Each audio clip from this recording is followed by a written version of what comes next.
Hello guys, कैसे हैं आप लोग। पिछले वीडियोस में आपके बहुत सारे कमेंट आए थे ऑन द मॉनेटरी पॉलिसी कि सर इस पर कुछ बात करिए मॉनेटरी पॉलिसी। तो इसकी हम बात करेंगे। आप लोगों को लगता है कि मॉनेटरी पॉलिसी काफ़ी टफ टॉपिक है, समझना बड़ा मुश्किल है। बहुत ही सिंपल टॉपिक है दोस्तों, और मॉनेटरी पॉलिसी कोई इंसान भी समझ सकता है। ये आपके पर्सनल लाइफ के लिए और आपके प्रोफेशनल लाइफ दोनों के लिए बहुत इंपॉर्टेंट है। देखो, जो हमारा देश इस समय रन कर रहा है, हमारी इकॉनमी रन कर रही है, ये दो ही पॉलिसी पर रन करती है, या fiscal policy and monetary policy. दो पॉलिसी हैं, fiscal policy and monetary policy. Fiscal policy made by the government of India. Bharat सरकार फिस्कल पॉलिसी बनाती है, जैसे टैक्स की हम बात कर लें, बजट की बात कर लें, वो सब फिस्कल पॉलिसी है। Monetary policy reserve bank of India बनाती है, और इसका ऑब्जेक्टिव होता है कि हमारे देश में ग्रोथ हो, डेवलपमेंट हो, और साथ ही साथ हमारे देश में एक फाइनेंशियल स्टेबिलिटी हो। फाइनेंशियल स्टेबिलिटी का मतलब कि हमारे देश में इन्फ्लेशन बहुत ज़्यादा ना हो, महंगाई, या हमारे देश में डिफ्लेशन या रिसेशन, मंदी मतलब वो ना हो, एक फाइनेंशियल स्टेबल कंडीशन पे भारत रहे। तो ये ऑब्जेक्टिव होता है मॉनेटरी पॉलिसी का। ठीक है, फिस्कल पॉलिसी हम किसी और लेक्चर में बात कर लेंगे, अभी तो हम मॉनेटरी पॉलिसी की बात करेंगे। ऑब्जेक्टिव मैंने आपको बता दिया कि क्यों reserve bank of India monetary policy को बनाता है। क्या आपको पता है कि मॉनेटरी पॉलिसी एक साल में कितनी बार आती है? तो मॉनेटरी पॉलिसी एक साल में reserve bank of India 6 bar introduce करता है।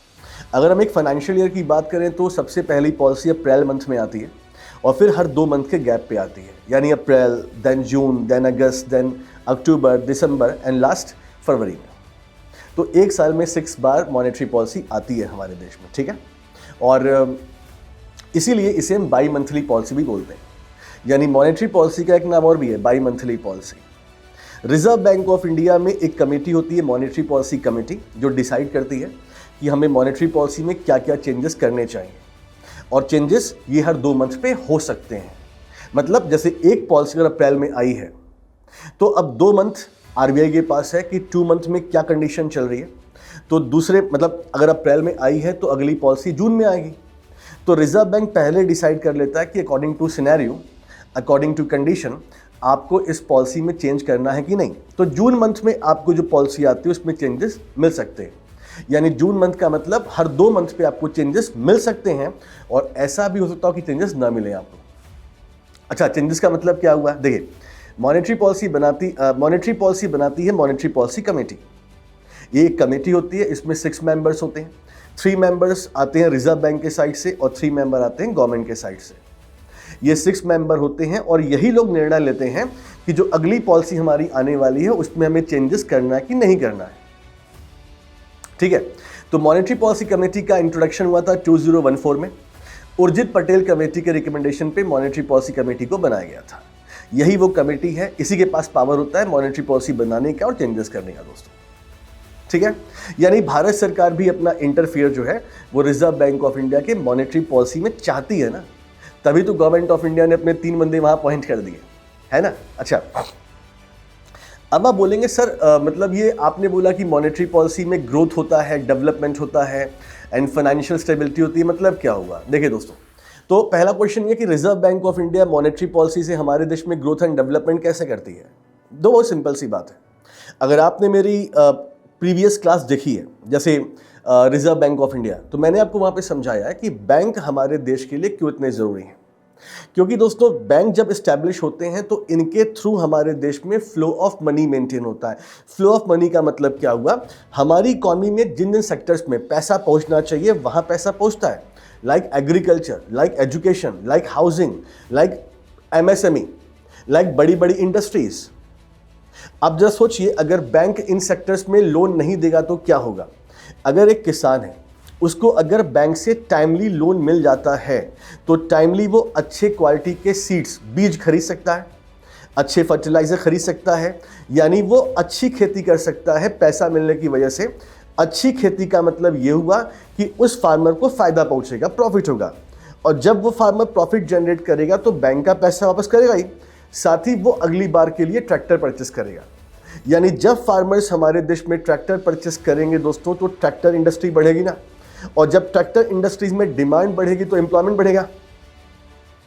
हमारे देश में जो बच्चे हैं, विद्यार्थी हैं, जो पढ़ना चाहते हैं, घर से उतना फाइनेंशियल सपोर्ट नहीं। अगर उन्हें बैंक से एजुकेशन लोन मिलता है तो वो अपना एजुकेशन पूरा कर सकते हैं। कल को वो एम्प्लॉयमेंट करेंगे दोस्तों, एम्प्लॉयमेंट पाएंगे क्योंकि पढ़ाई की कंप्लीट, एम्प्लॉयमेंट पाएंगे तो भाई क्या होगा, कल को बाइक खरीदेंगे, कार खरीदेंगे, तो बाइक और कार इंडस्ट्री बढ़ेगी ना आगे, यानी यहाँ भी तो एम्प्लॉयमेंट जनरेट होगा। अगर हम लोग को बैंक से होम लोन मिलता है, अगर हम घर बनवाते हैं तो हमारा फ़ायदा सिर्फ नहीं है। सोचिए एक घर बनाने में कौन कौन लोग चाहिए होते हैं, लेबर, सीमेंट, बालू, सरिया, गिट्टी, कारपेंटर, प्लम्बर। सोचिए आप जब मकान अपना बना रहे हैं तो इतने लोग को रोजगार मिल रहा है, यानी इनका भी तो घर चल रहा है, यानी बैंक का पैसा आपके पास आया और आपसे पैसा इनके पास गया। एक कारपेंटर जब उसको पैसे मिलेंगे तो वो अपने बच्चे को स्कूल में पढ़ाएगा, यानी उसका बच्चा स्कूल में पढ़ेगा ना, एजुकेशन लेगा, तो बच्चा भी डेवलप हो रहा है, साथ ही उस स्कूल में जो टीचर पढ़ा रहा है उसको भी सैलरी मिलेगी, यानी सब कुछ कितना आपस में जुड़ा हुआ है। और ये सब पॉसिबल कैसे हो पा रहा है, फ्लो ऑफ मनी से, मतलब लोन से। तो बैंक हमारे देश में इसलिए ज़रूरी है दोस्तों, क्योंकि बैंक हमारे देश में लोन बांट के फ्लो ऑफ मनी मेंटेन रखते हैं, और जब ये फ्लो ऑफ मनी मेंटेन रखते हैं देश में डेवलपमेंट होता है। क्लियर है ये बात आप लोग को? रिजर्व बैंक का यहाँ पे काम क्या है? तो रिजर्व बैंक काम यहाँ पर ये है कि बैंकों को देखना कि बैंक अफोर्डेबल रेट पर लोन दें ताकि हर एक इंसान लोन अफोर्ड कर पाए। और दूसरा दोस्तों एक ये बात ये भी तो है कि बैंक के पास प्रिंटिंग प्रेस थोड़ी ना करेंसी की, भाई बैंक नोट छापता थोड़ी ना। बैंक लोन कहाँ से देता है? बैंक लोन बांटता है मेनली कस्टमर के डिपॉजिट से। डिपॉजिट हुआ, उसका कुछ पार्ट उठाया, लोन बांट दिया, लेकिन ये पैसा तो कम पड़ जाएगा ना फिर। तो रिजर्व बैंक ऑफ इंडिया ये भी मेक श्योर करता है बैंकों से कि भाई कोई दिक्कत नहीं है, तुम लोन बांटो, अगर तुमको पैसा कम पड़ता तो हमसे लोन ले लो। यानी रिजर्व बैंक ऑफ इंडिया भी बैंकों को रेपो रेट पर लोन देता है ताकि बैंक के पास पैसे वाली कमी ना हो और हमारे देश में फ्लो ऑफ मनी मेंटेन रहे ताकि डेवलपमेंट हो। ठीक है, तो अभी हम लोग बात कर रहे थे कि मॉनेटरी पॉलिसी से हमारे देश में ग्रोथ कैसे होती है, हमारे देश में डेवलपमेंट कैसे होता है। आई होप कि आप समझ गए होंगे। अब ये फाइनेंशियल कंडीशन कैसे बिगड़ती है दोस्तों, बहुत सिंपल सी बात है यार। फाइनेंशियल कंडीशन कैसे बिगड़ती है, देखिए अभी हम फ्लो ऑफ मनी की बात कर रहे हैं। अच्छा, आप भी जब बचपन में छोटे होंगे तो आप सोचते होंगे ना, मतलब कि यार हमारा देश गरीब क्यों कहलाता है?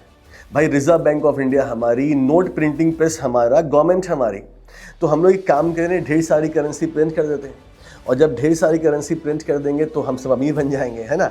तो आपके माइंड में ये बात आई होगी, मेरे भी आती थी, बट ये इकोनॉमिक्स ऐसा नहीं होता इसमें। देखिए मैं आपको एक्सप्लेन करता हूँ। हमारी कंट्री में जो फ्लो ऑफ मनी है ना, वो एक कांस्टेंट लेवल की होनी चाहिए। अगर अचानक से सडन हमारे देश में फ्लो ऑफ मनी बढ़ेगी, अगर पैसा बढ़ेगा दोस्तों, तो उससे क्या होगा, उससे हमारे देश में डिमांड जनरेट होना शुरू हो जाएगी। मतलब आज के टाइम पे दोस्तों हमारे देश में ऐसी पॉपुलेशन का जो डाइवर्सिफिकेशन है, कुछ लोग ऐसे होंगे जो सिर्फ साइकिल अफोर्ड कर सकते हैं, कुछ लोग ऐसे भी होंगे जो सिर्फ बाइक अफोर्ड कर सकते हैं, कुछ लोग ऐसे होंगे जो कार अफोर्ड कर सकते हैं ना, ऐसा मतलब है। अब दोस्तों सपोज करो अगर हर इंसान के पास कार खरीदने वाला पैसा एक साथ आ जाए तो हमारे देश में कितनी ज़्यादा कार की डिमांड बढ़ेगी। और अभी आप देखो, अभी की बात है, अगर कभी आप कार के शोरूम में जाओ तो कार वेटिंग में होती है, यानी आज के टाइम पर भी हम डिमांड के बराबर सप्लाई कर नहीं पाते। और जब इतनी बड़ी पॉपुलेशन दोस्तों कार खरीदने जाएगी तो क्या होगा, कार की डिमांड बहुत ज़्यादा है, सप्लाई बहुत कम है दोस्तों। तो इससे क्या होगा, इससे कार कंपनी वाला समझ जाएगा कि भाई हमारे पास तो कस्टमर है, तो वो अपने हिसाब से प्राइस बढ़ाएगा, जिससे इन्फ्लेशन आ जाएगा। ये मैं कार का एग्जांपल दे रहा हूँ, ये हर जगह होता है, हर जगह होता है। तो अगर हमारे देश में फ्लो ऑफ मनी बढ़ गई तो इससे क्या होगा, इससे आपके देश में डिमांड बढ़ेगी, चीज़ों की सप्लाई कर नहीं पा रहे होगे तो प्राइस बढ़ेगा, और प्राइस बढ़ेगा तो इन्फ्लेशन आ जाएगा ना। जब भी डिमांड बढ़ती है तो प्राइस बढ़ता ही बढ़ता है ना। आप देखो ना यार, आप देखो आज के टाइम पर अगर मान लीजिए आप एक मूवी के डायरेक्टर हैं, या आपको ऐड शूट करवानी है अपनी एडवर्टीजमेंट, अभी आप चले जाओ रणवीर सिंह के पास, वो आपसे ज़्यादा पैसा चार्ज करेगा, उसकी डिमांड है ना यार, तो प्राइस बढ़ा है उसका। और वहीं आज के टाइम पर अगर आपको ऐड शूट करवाना है गोविंदा जी से, तो उनके प्राइसेस कम रहेंगे क्योंकि उनकी डिमांड ही नहीं है। तो जहां डिमांड बढ़ेगी दोस्तों, प्राइस का बढ़ना ही बढ़ना, इकोनॉमिक्स है ये, ठीक है।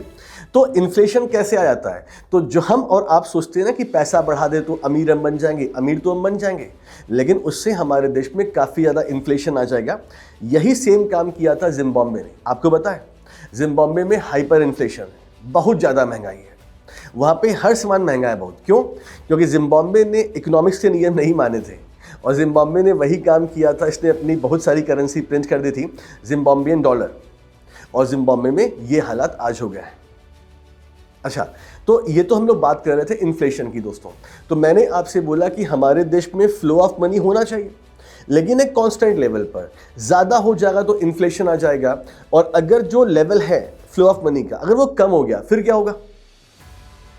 अगर पैसे का फ्लो कम हो गया दोस्तों तो बस सिंपल सी बात है, अगर पैसे का फ्लो कम मतलब हमारी और आपके जेब में पैसा कम, और अगर हमारी आपकी जेब में पैसा कम हो जाएगा तो हम डिमांड ही नहीं बढ़ाएंगे, और जब हम डिमांड नहीं बढ़ाएंगे तो हमारे देश में प्रोडक्शन नहीं बढ़ेगा। जब प्रोडक्शन नहीं बढ़ेगा तो एम्प्लॉयमेंट नहीं बढ़ेगी, और एम्प्लॉयमेंट तो नहीं बढ़ रही, साथ ही साथ जो बिजनेसमैन हैं, जो कंपनीज हैं, चाहे वो सरकारी कंपनी हो, प्राइवेट कंपनी, इनको लॉस होगा। और जब इनको लॉस शुरू हो जाएगा दोस्तों तो क्या होगा? तो जो लोग एम्प्लॉयमेंट में थे उनकी भी जॉब जाएगी, और हमारे देश में कंपनीज, इंडस्ट्रीज, इन पर लगने लगे ताले, है ना? तो इससे क्या होगा? इससे हमारा देश और खराब हो जाएगा। तो reserve bank of India monetary policy में ट्राई करता है कि हमारे देश में जो फ्लो ऑफ मनी है वो इक्वल लेवल पे रहे, ज़्यादा भी ना रहे, कम भी ना रहे, ताकि हमारे देश में इन्फ्लेशन, डिफ्लेशन न आए। अब ये काम आरबीआई कैसे करता है, उसके लिए आप हमारी क्लास करो मॉनेटरी पॉलिसी की, उसमें बताते हैं आपको। ठीक है? Thank you so much guys, take care, अपना ख्याल रखिएगा।